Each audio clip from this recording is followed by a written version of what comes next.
どうも、こんにちは。デミコでーす。はい。というわけで、本日はですね、先日ライブでやりました、モチーフなんですけれども、同じモチーフじゃなくて、まずはね、こっちの、あの、穴ポコポコポコの方のね、モチーフを先にね、やっていこうかなと思うんですけど、まあ、これはね、ライブの時もね、言ったんですけど、これ結構、あれです。ネット上に転がってるやつですね。昔から。うん。割と昔からあるやつでございますけれども。ちょっとね、これ、私結構好きなんですよ、実はね。うん。実は好きで。で、最近またこれ編もうかななんてちょっと思ってたもんですから、ちょっと編んでみましたっていう話ですね。はい。まあ、簡単なんでね、ちょっと今日やってきますよ、これ。うん。でね、目の前にね、出してきたよ。糸をね、プロモフィンだな。英語読みするとフィンな。うん。こういうのとか、ブルーばっかなんですけど、こういうのとか、これ全部自分で巻き直してます。はい。巻き巻きしてます。こういうのとか。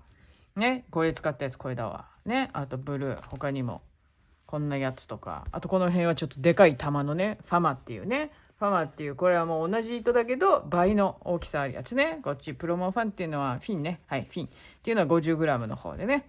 こっち 100g の方なんですけど、まあいろいろこう、ちょっと、まあ出してきたわけですよ。ね。で、どうしようかな。自分もなんかこのモチーフやるはいいけど、このモチーフでなんか作ろうかなとかね、思って、まあいろいろ色出してきて組み合わせ中華、どんな色でやったらいいかななんて思って出してきたんだけれども、いやー、迷うね。うん、迷う。うん。まあでもとりあえず今日は、こっち、この色でやろうと思う。この色好きなんだよね。まあこれ自分で巻いてこうやって留めてるんだけどさ、これはね、だからね、ファーマっていうやつで、100%アクリルの糸でございまして、で、3ミリから3.5ミリ。で、10×10 のゲージでだいたい25目の32段ちゅうことでございます。はい。で、かぎ針は3半ぐらいがいいよって言ってんから、ってことは6号ってことよね。うん、6号、5号、6号、6号ってことよね。うん。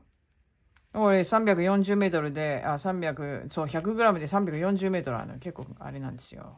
まあ、そこそこ細いんですけど、まあでも言ったって6号ですからね。はい。6号なので。じゃあ、今日はこの色で編んでいくよ。ね、私の大好きなこの色で。はい。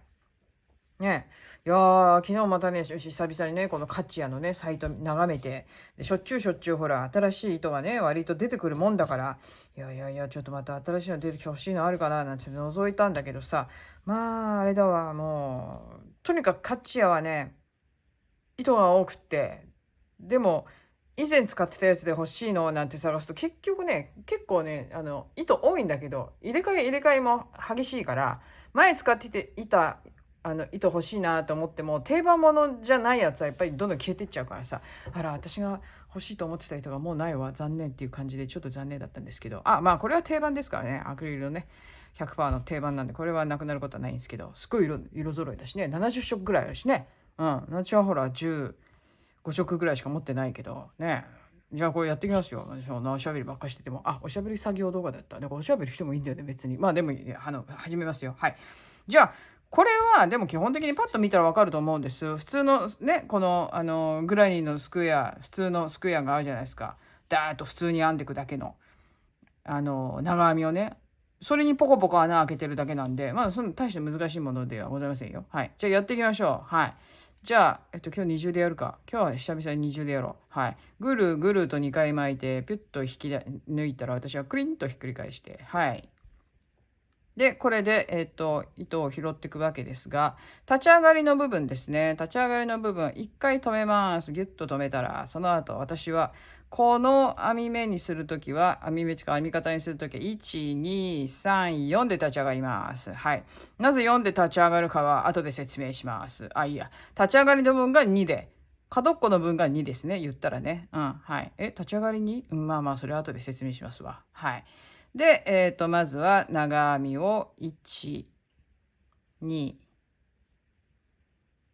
3と入れますね。はい、3と入れたら、角っこ1、2と入れて、また1、2、3と長編みを入れて、また角っこに1、2と鎖編みをして、はい、さらに1、2、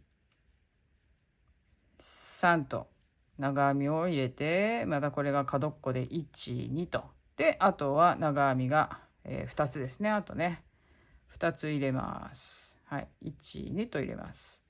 そしたらさっき立ち上がったここと一緒になるので、これで3つになるからね。はい。で、これをね、ピュッとちょっと引き出して、糸端をちょいと引っ張って、で、そしたら動いた側の糸を引っ張って引き締めます。はい。こっち側かな。こうだね。はい。引き締めて、ぎゅーっと。はい。ほいでもって、この糸端の方を引っ張ります。はい。そうすると四角くなりますよと。はい。で、この人どうしよう。連れてこうかね。ねえ、連れてこうか。はい。で、糸通してね。はい。針だ。針通して。で、この部分ですよね。さっき4つでしょうね。4つで立ち上がってるんで、こう見たときに、この長編みの部分の頭、で、その脇から1、2と、ここまでが角っこになるんで、こっから数えて1、2、3番目。下から数えて2番目ですね。2番目の鎖に入れます。ちょっと高さなくないと思うんですが、これはこう上からかぶってくるんで、それでいいんです。これが、普通は長編みで3目鎖編みをして立ち上がると思うんですけど、それやっちゃうと、ちょっと不格好なんですわ。この辺が、この辺りが。すっきりさせるためにこうしてます。はい、くっつきました。くっついた。引き抜いただけです、今ね。引き抜いただけ。立ち上がりませんよ、まだ。引き抜いたら、隣穴に進んで引き抜きます。もう一個ね。で、糸の場所をずらしてあげます。そうすると、ほら、割といびつな形にならないということでございます。はい。で、ここで1、2、2、3、4と、まあちょっとゆったり気味でいいんですけれども、ね、こう4目で立ち上がって、で、角っこにまず2つ長編みを入れますね。長編みを入れたら、ここ1辺、1、2、3と前段で長編みが入ってるところ全部に長編みを普通に入れます。で、角っこに来たら、角っこにまず鎖編み、違う、長編みだわい。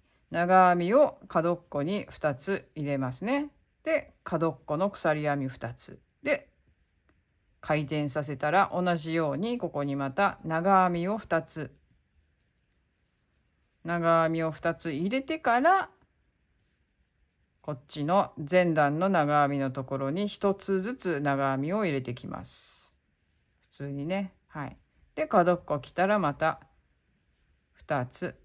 つまり長編みをして、四角を編む時には角っこに長編みを2つ入れるっちゅうのが、常でございますね。はい。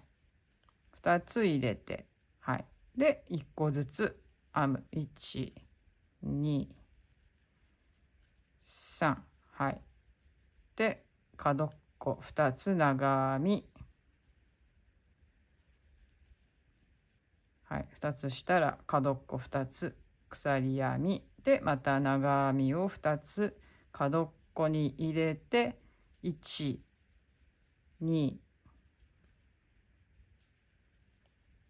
3と入れますね。はい。3と。入れたら、ここ1個しかないんだと1個入れなきゃいけないので、こことここの間、ちょっとポコッとこう引き抜いたところがあるんですけど、ここを避けるように、この間ぐっと広げて、ここに入れ込みます。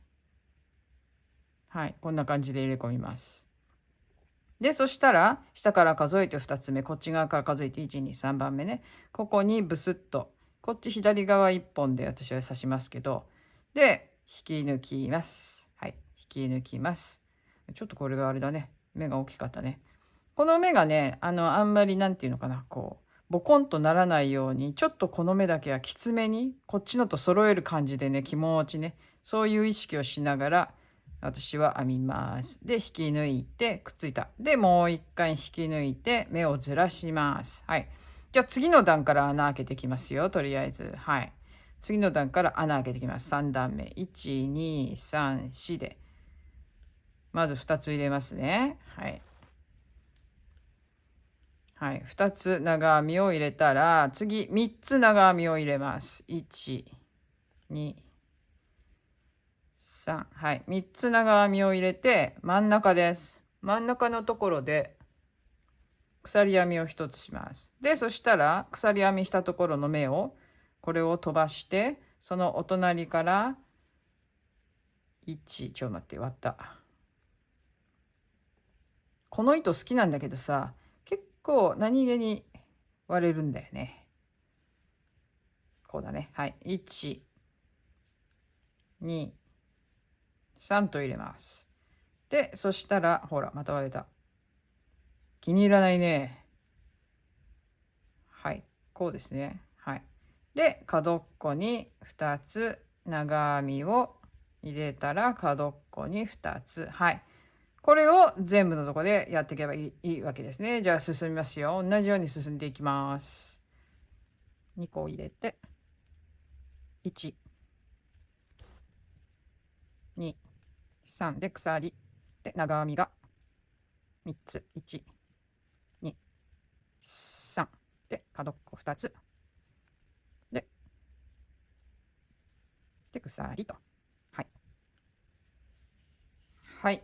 3段目ね。3段目を編んできて、最後の目をここに入れて、で、1、2、3、4、5にして、で、1、2、3、1、2ね。下から数えて鎖2つ目に入れて、引き抜いて、もう一つ引き抜いてずらす。はい。で、1、2、3、4で次、4段目だね。4段目いきます。4段目も同じように、もちろん角っこには2つ。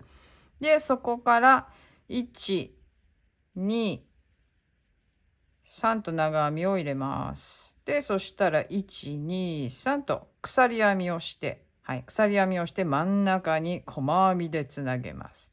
で、そしたら1、2、3と鎖編みをして、2つ飛ばして、3つ目のところに長編みを入れて、そこから全部で5個長編みをしますね。3。で、ここはね、端っこなんで4。お、抜ける。4、5でね、こういう感じですね。で、角っこに来たので、角っこの鎖編みを2つ入れて、同じことを繰り返します。1、2入れて、で、3、4、5と入れて、2つ残ってる状態で鎖編みを3つして真ん中にぶっ刺す細編みでくっつけて、1、2、3と鎖編みを編んだら2つ飛ばして3つ目から長編みを5つ。はい。はい、4段目が編めました。はい、4段目編めたんでこんな感じになってますね、とりあえずね。はい。縦に1つ入って、その後横にピッピッピッピッピッって入ってます。はい。で、ここ5目で終わらせたら、またこっちに引き抜いて、1、2、3、4と次5段目。はい。5段目いきます。角は同じように長編みを2つ。はい。で、そこからまた1、2、3と編みます。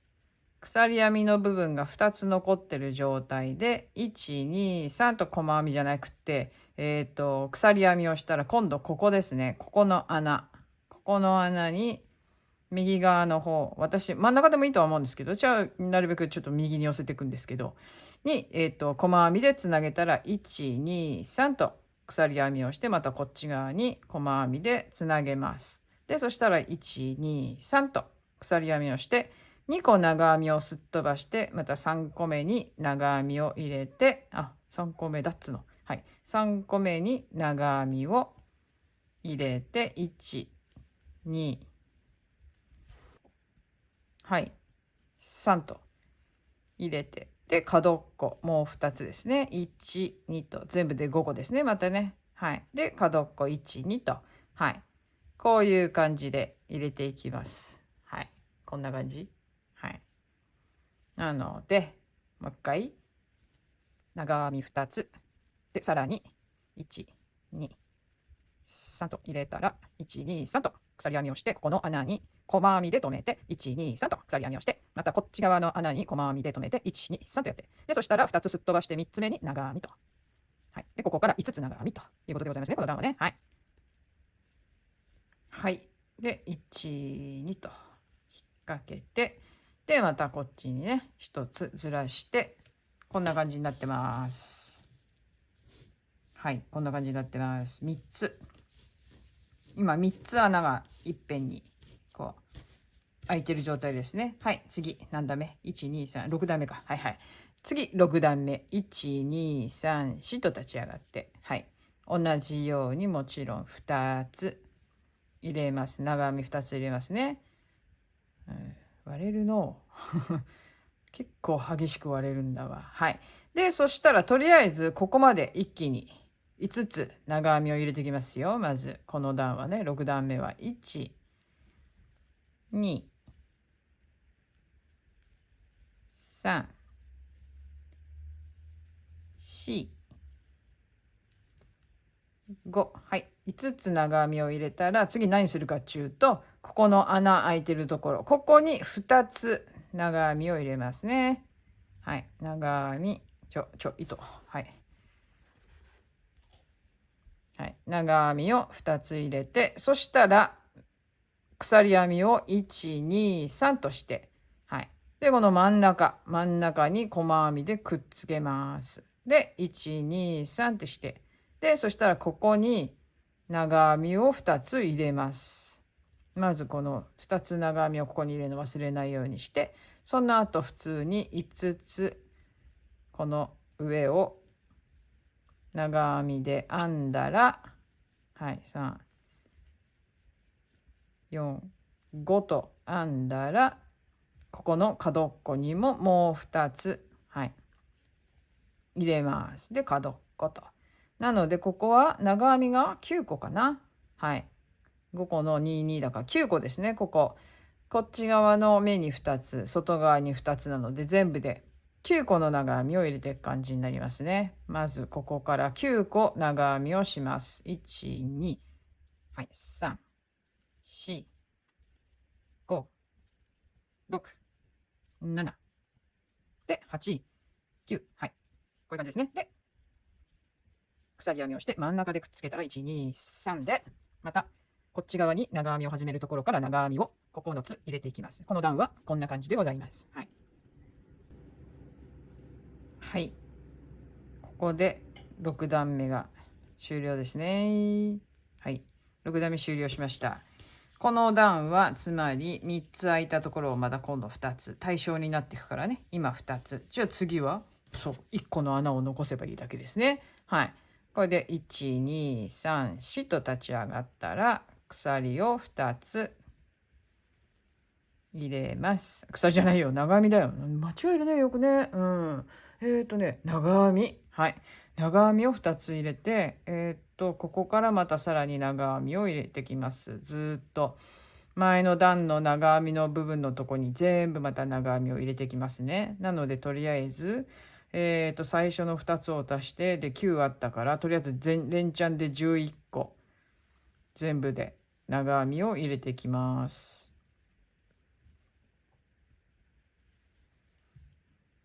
はい。違うとこ入れてね。なんかね、ちゃんと頭を取るように入れないとおかしなことに見た目がなるので。はい。で、これで、ここから数えて1、2、3、4、5、6、7、8、9、10、11個入りました。そしたら同じことをするだけですね。ここにとりあえずまた2つ。全部でだから13個だね。はい。2つ入れたら、ここは1つ鎖編みをして、この穴にまた2つ長編みを入れます。はい。2つ長編みを入れて、で、全部で13個の長編みをしていけばいいっていう感じですね。これで5、6、7、8、9、10、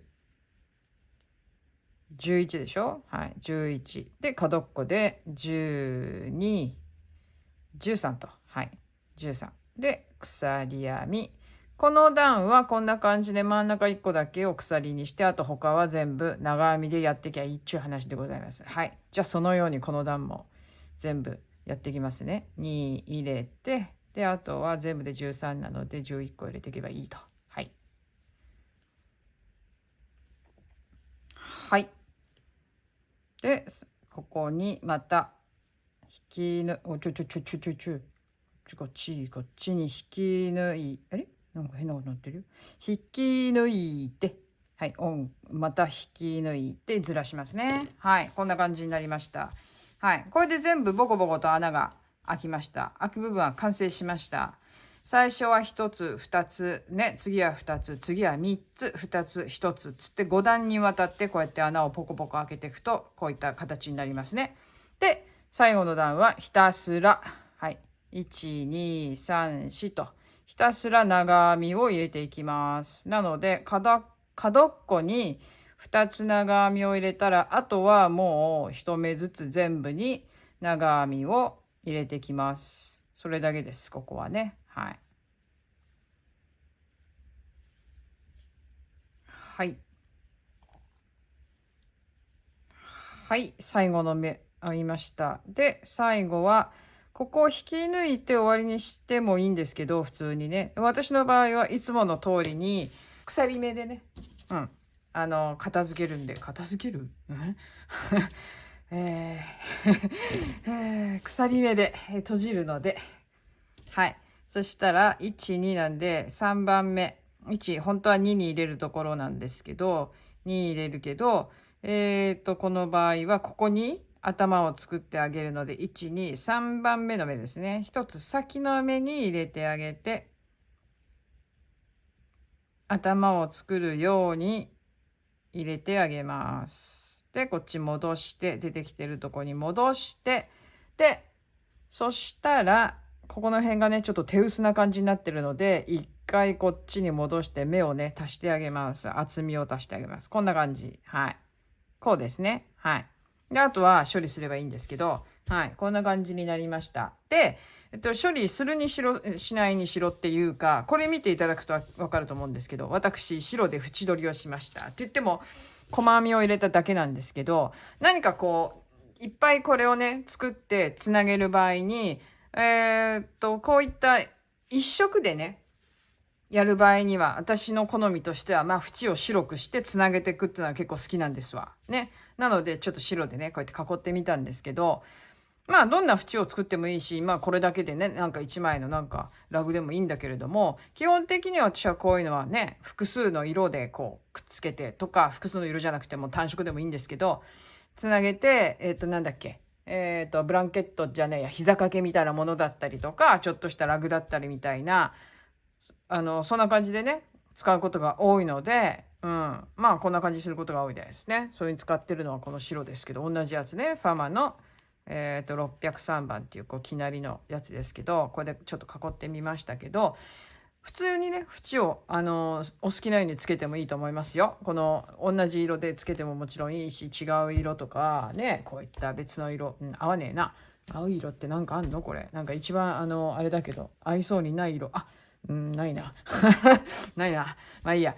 なんかそんな感じで縁をね、まあ白でも何でもいいんですけど、いろんな縁でつけていただいてもいいかなっていう感じはしますね。はい。というわけで、ここまで編んできましたけど、基本はこんな感じでございます。私、本当にこの柄が結構好きで、単純なんですけど、つなげると本当可愛いですよ。ということで、皆さんも編んでみてはいかがでしょうかということで、今日はこのモチーフをやってみました。はい。というわけで、本日はここまでご覧いただきまして、どうもありがとうございました。というわけで、多分今日ハロウィンだと思うんだよね。ああ、そうだ、ハロウィンだ。ということは、そうだ。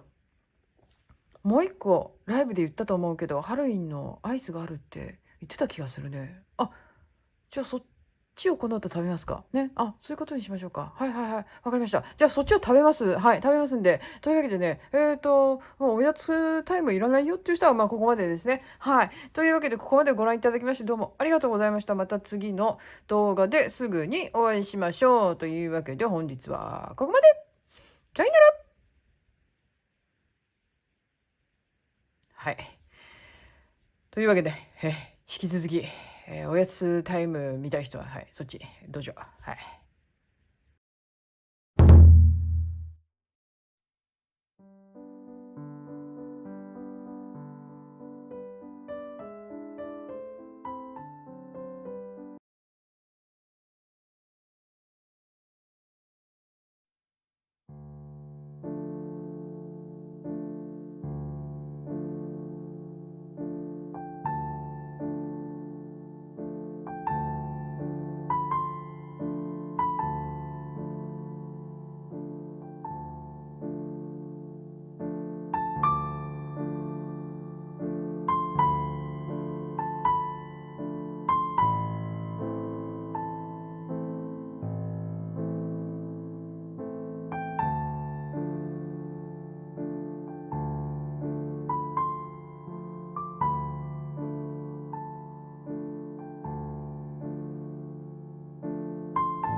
はい。というわけで、ハロウィンの日にハロウィンのアイスを食べてる、動画をくっつけようと思っていたのに、動画撮影失敗っていうことで、まあそんなことはたまにあるわっていう話なんですけど、まあイベントごとに合わせようと思って失敗とかね、まあ気を取り直してっていうことでね、まあ食べたものはまあさっきねちょっと写真でちらっと見たかもしれないけど、これねテッドドゥモグラッセって書いてあるんですけど、これねアイスなんですよ。これ2つ入ってて、ドゥテッドドゥモっていうのは、死の頭、直訳だと死の頭のアイスで、テッドドゥモっていうのは骸骨のことなんですよ。テッドっていうのが頭、ドゥモーっていうのが死っていうことなんですけど、死ぬっていうね。で骸骨のことをテッドドゥモって言うんですけど、クレームグラッセバニールショコラっていうことで、アイスクリームバニラチョコっていう風に書いてあるわけですよ。もう食べたんですよ。でうち実は今夕食を食べ終わった直後でして、うちの家人が、2個目食べてるんですね。あれなんで撮影するんだったら2個目食べてもいいよって言われたんだけど、さすがにねそれはねちょっと申し訳ないなと思って、でちょっとどうよって聞いたらさ、なんかあれだね、なんかそんなにすっごい美味しいっていうわけでもないねみたいな感じ。まあその通りなんです実はね。食べたんですけど、この頭はねなんかこっちはハゲチョビみたいなね、このトップがこうなってて、なんかカッパっていうよりもハゲって感じなんだけど、てっぺんハゲみたいに見えるんだけどさ、中身がほとんどがバニラなんですよ。バニラアイス、中身っていうかもうここ全部バニラアイスで、そこに薄っぺらくチョコのね一層がこうありまして、層がありまして、そのチョコが昔懐かしの味ですよ。3色アイスあったでしょ。チョコとなんだっけ、バナナといちごのさ3色アイスってあったじゃない。あれのチョコみたいな味ですわ。だからね別にすごい美味しいわけでもないけど、なんかちょっと懐かしい味でした。はい。で見た目はまるでこのままでしたわね。まるでこのまんま、なんかプリントした感じの絵なんで、このままパーンとなってて、もうこれが本当に実物っていう感じだったんですけど、とりあえず箱だけねちょっとここに置いといて、で今日代わりに用意したお菓子っていうのはですね、代わりって言いますか、最後までちょっと残っていた日本から、持って帰ってきた、最後までっていうかなんだろう、ブルボン3兄弟の最後ですね、言ったら。はい、それを持ってまいりました。はい。出てない、あれ出てなかったねっていうのがあるじゃないですかね。これがやっぱりブルボンのお菓子で私は一番好きよっていう人もいるんじゃないかっていうね、これね、ルマンド、はい、クレープクッキーということでございます。こちらは今日ねまだ開けてないんですよね。開けていこうっていう話ですよね。私レーズンのやつも好きだったけど、レーズンのやつはちょっと買わなかったんだよね。あれがでも私どれが一番好きかさ、ブルボンでレーズンのやつが子供の時は一番好きだったかもね。でも今回買わなかったんだよね。はい。じゃあこのルマンドを出していきますけどね、これちょっとね、ブルボン、すいません、ブルボンルマンド、これ私たちが大人になったからなんでしょうか、それともどうなんでしょうか。なんかさ細くなったんじゃない？なんか細くない？なんかやけに細く感じるんだけど、気のせいかしら。ちょっと開けていきましょうね。とりあえずこれがね美味しくないっていうんでこれを持ってくるって、その味的に美味しいかどうかはまた別物ですよね。こうなってくるとこれはもう懐かしの味でございますから。ちょっと割れてんな。いいや、これちょっと待ってね。その前にいろいろ見とこう。ココア風味の上品な味わい、エクセレントクレープ、写真はイメージです。何これ、エコレール何これ、同種商品群中鉄道貨物輸送50%以上。車使わないで鉄道で運んでるよっていうことなんだね。エコレールマークなんてつくんだ。そうなんだ。こうやって開けるといいよって。あれ、おすすめの開け方した私。フィルムの重なる部分をつまみ端から斜めに引っ張ってください。おすすめの開け方してないかもしらんな。いいか、そんなのはいいや。冷蔵庫で 1,2 時間冷やしますと一層美味しく召し上がります。冷蔵庫に入れといた方がいいんだ。じゃあこれ食べたら冷蔵庫入れとこうかな。いいや、じゃあちょっと食べようと思いますよ。超久しぶりです。多分ね普通に10年ぐらいとか食べてないかもしれないね。わかんないけど、どれぐらいかわかんないぐらい食べてないと思う。ちょっと食べようと思います。落ちるんだよね。はい。なんかやっぱり細くなった気がするよ。大人になったせ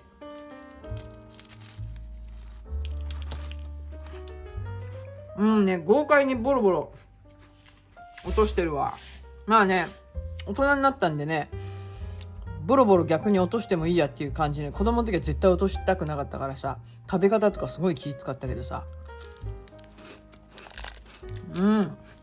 いやでもあれだね、やっぱり子供の時から食べてる味だからさ、懐かしいね、やっぱりね。これちょっともう一個食べるわ。これちょっとあれだわね、これほっといたらこういう、まあ1日で全部食べようと思えばもちろん食べれるようだけど、まあ2日ぐらいで終わっちゃうかもしれないな、俺な。こうやって食べたらいいんじゃない？あ、これ綺麗だね。これをちょっとじゃあもう一回食べるわ。なんか味がさ、ほら結構さ、この手のやつだからさ、なんて言ったらいいの？ココアでしょ？ちょいと薄いんだよね、やっぱりね。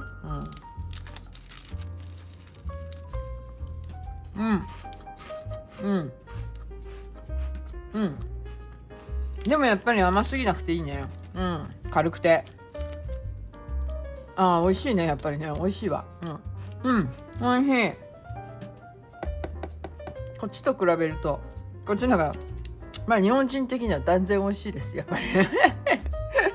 懐かしの味っていうことでね、今日はこれを食べてきましたけど、もうこれほんとね、もうなんつったらいいの？動画撮れないとがっかりするよね。編み物の時も時々やっちゃうんだけどさ、触っちゃうんだよね、やっぱりね。で触っちゃって、で撮影しようと思う時にボタンを押したら、それで動画が止まってるっていう話ですよ。で動画動いてると思って喋って、でポチッと落とすつもりでポチッと触ったら、なんで今録画されてるっていう、なんていうの、そういうその時のなんて言ったらいいのかな、脱力感っていうのかな、また久々に味わいました。